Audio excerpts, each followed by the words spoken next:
신약성경 로마서 6장 5절로 11절 말씀입니다.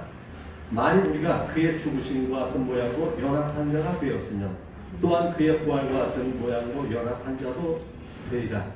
우리가 알거니와 우리 옛사랑이 예수와 함께 십자가에 못 박힌 것은 죄의 몸이 죽어 다시는 우리가 죄에서 종로로 타지 아니하려 함이니 이는 죽은 자가 죄에서 벗어나 의롭다 하심을 얻었습니다. 만일 우리가 그리스도와 함께 죽었으면 또한 그와 함께 살 줄을 믿노니 이는 그리스도께서 죽은 자 가운데서 살아나셨으며 다시 죽지 아니하시고 사망이 다시 그를 주장하지 못할 줄을 알미로라. 그가 죽으심은 죄에 대하여 단번에 죽으심이요 그가 살아계심은 하나님께 대하여 살아계심이니 이와 같이 너희도 너희 자신은 죄에 대하여는 죽은 자요 그리스도 예수 안에서 하나님께 대하여는 살아있는 자로 여길지어다. 아멘. 기도합니다. 거룩하시고 참 좋으신 하나님 아버지 감사합니다. 주님이 사랑하시는 동행 예술선교회 6월 모임 주님 저희들 모였습니다. 하나님 아버지 은혜와 사랑으로 모든 것이 연합되어서 주 예수를 닮는 모두 되게 하여 주시옵소서.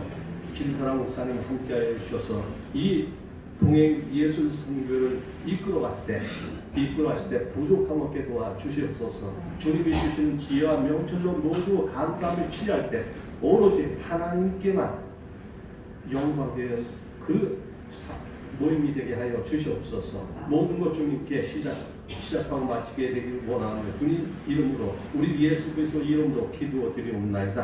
아멘.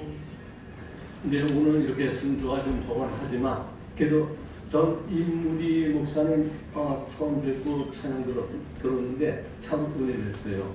네, 감사합니다. 오로지 우리는 삶에 있어서 하나님께만 영광되는 모두 되시기를 주님 이름으로 축원합니다. 또한 이렇게 공동회장이신 김현숙 목사님 찬양 인도해 주셔서 감사하고요. 모든 순서를 잘 맞춰주심을 이끌어 주심을 감사합니다.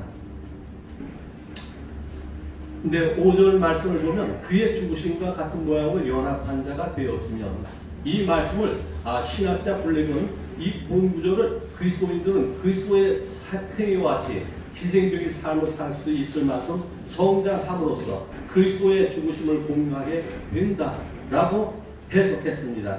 이 해석은 연합한이라는 형용사에 해당하는 헬라어 쉬프토이 함께 섬겨진 또는 함께 자라난 이란 의미를 지니고 있다는 사실에 근거합니다. 그러나 오늘 전한 말씀 어느 곳에서도 그리스도와 성도의 연합이 그리스도의 희생적인 삶에까지 자란다라는 의미를 암시하고 있는 구조는 없습니다. 따라서 이 본절의 쉼프토이는 이미 사도 바울 선생이 그 앞에서 언급했던 것과 같이 성도가 세례로 말미암아 그리스도와 함께 연합되었음을 구체적으로 표현해주는 그런 용어일 뿐입니다. 성화와 죄에 대해서 이 존 칼빈은 그의 기독교 강요 제3권 제14장에서 정의의 기원과 그 계속적 전진에서 칭의와 내종교의 사람들에 관해서 이렇게 기록하였습니다.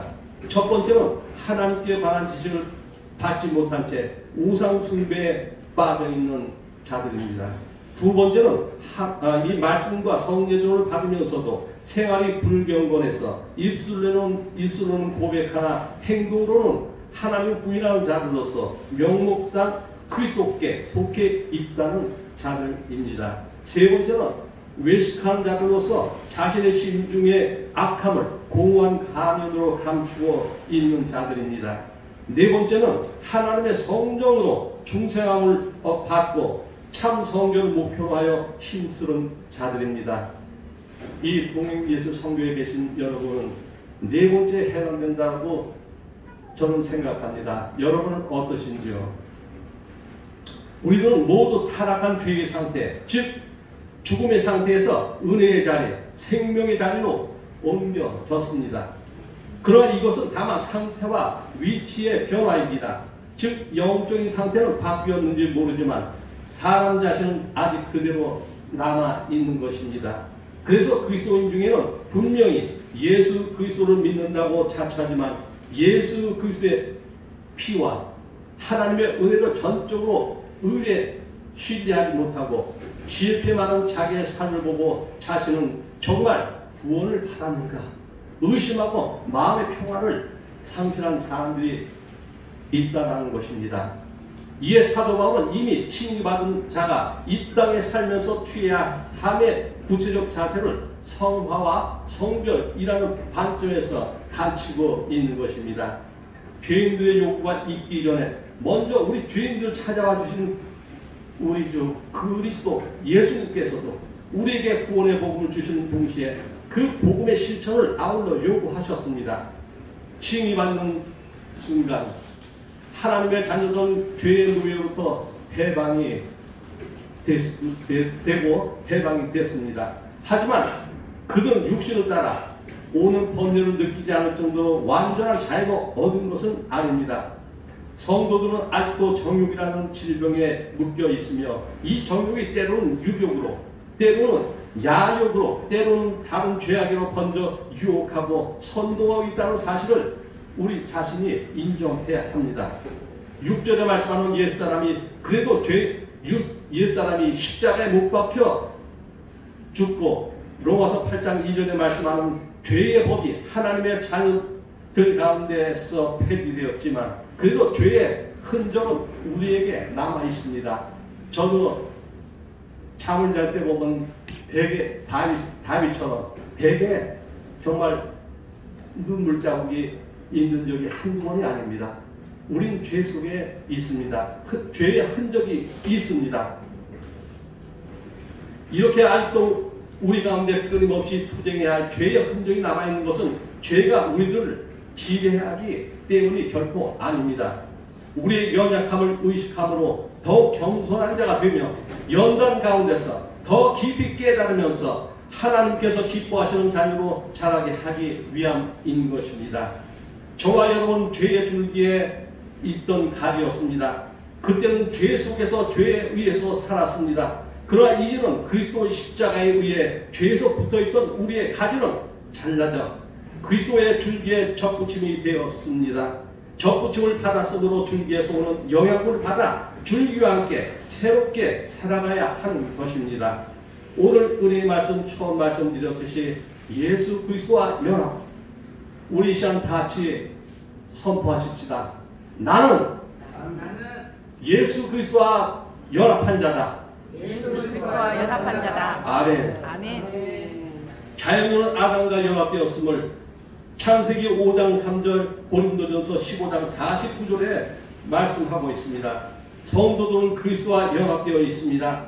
성경 말씀에서 특히 사도 바울의 서신들에는 이러한 내용이 그 안에서 예수 안에서 그리스도 예수 안에서 라는 말로 164번씩이나 이렇게 언급되어 있습니다.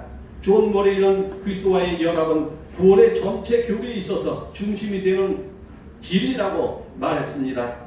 존 칼빈은 이 연합이 예수가 구세주임을 보증해주는 유일한 것이라고 했습니다. 아더 킹크는 영적 연합은 성경에 나타난 내용들 중 가장 중요하며 가장 축복받은 내용이라고 강조하고 있습니다.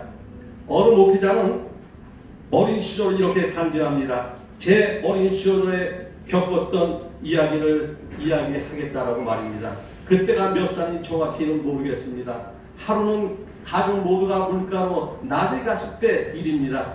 마음껏 뛰어놀 수 있었기 때문에 몹시 기뻤다고 합니다. 그런데 한 가지 몹시 부러웠던 일이 있었는데 그것은 나보다 큰 형들이 수영을 하는 것이었습니다. 어린 나는 물이 무서웠고 수영을 할 수 없었기 때문입니다. 몹시 부럽고 놀라운 눈초리로 물끄러미 바라만 보고 있던 나를 아버지께서 지켜보고 계셨던 것입니다. 아버지께서는 나를 등에 업고 물에 들어가셨습니다.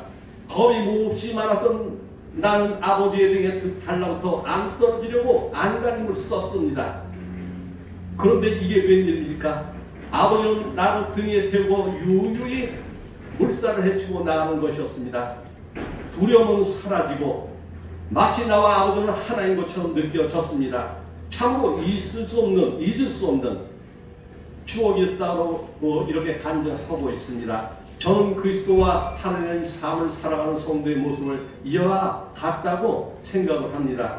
아무런 힘도 없고 아무런 능력도 없는 인간을 등에 업으시고 죄악의 바다를 유유히 가르치는 주 예수님, 오늘 말씀에 예수와 함께 죽고 예수와 함께 살아나는 믿음의 사람들에 관해서 이렇게 말씀하고 은혜 나누고 있습니다. 그래서 이 사도 바울은 성도를 향하여 죄에 대하여는 죽은 자이며 하나님에 대해서 산 자라고 말하고 있습니다. 그러면 예수 그리스도와 연합한 성도는 어떠한 자인지 세 가지로 요약해 보았습니다. 첫 번째로 옛사람은 예수님과 함께 못 박힌 자입니다. 사도 바울은 성도를 향하여 그리스도와 연합한 자라고 부릅니다. 왜냐하면 믿는 사람들은 이제 더 이상 세상과 죄악의 노예가 아니기 때문입니다. 이사야 선지자 말하는 대로 예수님께서는 우리의 질고를 지고 우리의 슬픔을 당하시면서 십자가에 못 박혔습니다. 진정으로 예수님이 찔림은 우리의 허물을 인함이요 예수님이 상함은 우리의 죄악을 인함이었습니다. 예수님이 십자가에 못 박혀 징계를 받음으로 우리가 평안을 누리고 예수님이 채찍에 맞음으로 우리가 나음을 입었음을 이사야서 53장 4절 5절에서 말씀하고 있습니다. 예수님께서는 인간의 죄를 사하시려고 십자가에 달리셨습니다. 예수님이 십자가에 달리심으로 예수님을 믿는다면, 예수님을 구주로 삼는다면 우리의 죄가 깨끗이 씻음을 받는 것을 저는 믿습니다. 이는 바로 우리의 죄악이 예수 그리스도와 함께 예수님의 고통당하심과 십자가에서 못 박혔다는 말이 되는 것입니다. 죽음과 절망을 주는 인간의 죄의 뿌리가 이 십자가에서 송두리째 뽑혀 나간 것입니다. 사도 바울의 말대로 우리의 옛사람인 죄의 몸은 이제 영원히 십자가 사건으로 사라져 버린 것입니다. 이제 우리 성도는 죄의 종로로 하지 않습니다. 이제는 종이 아니라 해방된 자유인 것입니다. 새로운 존재로 거듭난 존재로 세상을 살아가게 된 것입니다. 두 번째로 성도는 예수와 함께 영원히 산 자입니다. 예수님과 함께 옛사람을 십자가에 못 박은 인간은 이제 예수님과 함께 새로 살아난 존재입니다. 예수님과 함께 사는 예수님과 함께된 존재인 것입니다. 그러면 예수님과 함께 사는 존재란 무엇을 의미할까요? 첫 번째로 마지막 날에 예수님과 함께 부활의 영광을 맞이하는 존재라는 사실입니다. 사망이 다시는 예수님 넘보지 못하듯이 성도들의 생명도 어찌하지 못하는 것입니다. 왜냐하면 성도의 모든 것을 예수님께서 보장하시고 그분은 사망의 세력을 물리치셨기 때문입니다. 두 번째로 예수님과 함께 산다는 것은 지금부터 영원까지의 모든 과정 속에서 예수님과 함께 사는 삶을 살아간다는 의미입니다. 예수 그리스도의 보혈의 공로로 새 생명을 얻은 성도는 그 순간부터 영원한 존재로 완전히 승화하는 그날까지 예수 그리스도와 함께 성화의 길을 가는 것입니다. 즉 현재적 존재, becoming being, 또한 성화의 과정으로서의 삶을 살아간다는 의미입니다. 따라서 이 말씀은 종말론적 의미와 함께 오늘의 실제적인 상황에서 하나님의 사람으로서 살아가는 과정적인 의미도 포함되어 있는 것입니다. 이것은 오늘날의 현실적인 모습으로 존재하는 교회와 성도가 가장 중요하게 생각하고 이 땅의 역사 속에서 구체적으로 실천해야 될 내용이라고 할 수 있습니다. 어떤 면에서 본다면 오늘의 한국교회는 예수님과 함께 산다는 것의 종말론적 의미를 지나치게 강조하는 반면에 존재적, 과정적 의미로 등한시하는 경향이 있습니다. 그러나 분명한 것은 이들 모두를 성경 말씀은 강조하고 있습니다. 세 번째로 죄에 대해서는 죽은 자요 하나님께 대해서는 산 자입니다. 성도는 생명의 존재입니다. 다시 말씀드려서 성도는 이 세상에서 생명을 소유한 살아있는 존재로 살아가야 함을 말하는 것입니다. 혹은 죄악의 세력과 싸우며 살아가는 것을 의미합니다. 왜냐하면 우리 주 예수 그리스도께서 죄의 권세를 꺾으셨기 때문입니다. 우리 예수 그리스도께서 사망의 권세를 이기셨기 때문입니다. 또한 그것은 이제 성도의 모든 삶의 방향이 하나님만을 위하여 하나님만을 향하여 나가야 함을 뜻하는 것입니다. 옛사람은 십자가에 못 박고 새 생명으로 예수님과 함께 사는 성도는 하나님의 영광만을 위하여 그의 나라와 의를 구하며 살아가야 합니다. 그것이 마땅히 하나님의 사랑으로 가야 할 길입니다. 그러면 하나님을 위해서 사는 것, 하나님에 대하여 산자로 사는 것은 구체적으로 우리의 현실 속에서 어떤 모습으로 나타나야 할까요? 그것은 다름 아니라 썩어질 이 세대 본받지 말고 항상 하나님의 선하시고 기뻐하시고 온전하신 뜻이 무엇인지 분별하여 사는 것입니다. 늘 자신을 거룩한 산제사로 하나님께 드리며 사는 것임을 로마서 12장 1절로 2절에서 말씀하고 있습니다. 사단의 세력은 우리의 의식과 양심을 마비시켜서 하나님의 뜻을 찾지 못하도록 미혹해 하고 있습니다. 그러므로 저와 여러분은 항상 깨어 있어서 매사에 하나님의 뜻을 구하고 찾고 두드리는 노력이 절대로 필요한 것입니다.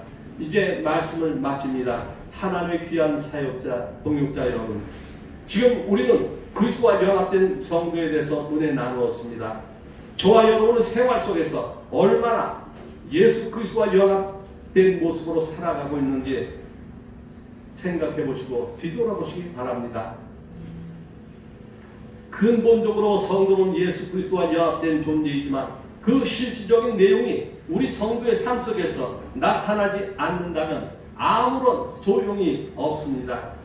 우리의 삶, 저와 여러분의 삶, 그 자체가 하나님만 위하여 사는 하나님 나라의 내용으로 가득 차야 하는 것입니다. 형식으로나 겉모양으로서가 아니라 그 실적인 내용으로 그리스도와 함께 오직 말씀, 오직 믿음, 오직 하나님께만 영광되는 우리 모두 되시기를 주님의 이름으로 축원합니다. 기도합니다. 거룩하시고 참 좋으신 하나님 아버지 감사합니다. 오늘 주님의 은혜 가운데서 예수 그리스도와 연합된 자라고 은혜 나눴습니다. 하나님, 저희가 무엇을 하든지 먹든지 마시든지 성령님을 생각하고 예수님께만 영광되는 저희들의 삶이 되게 하여 주시옵소서. 동행 예술 선교회 주님이 함께하여 주셔서 여태까지 지켜주셨사오니 끝까지 지켜주시고 김사랑 목사님 영육간의 강건함으로 모든 것 감당을 취하실 때 모든 것 부족함 없게 도와주시옵소서. 모든 것 주님께 의지하고 우리 주 예수 그리스도 이름 받들어 기도드리옵나이다. 아멘.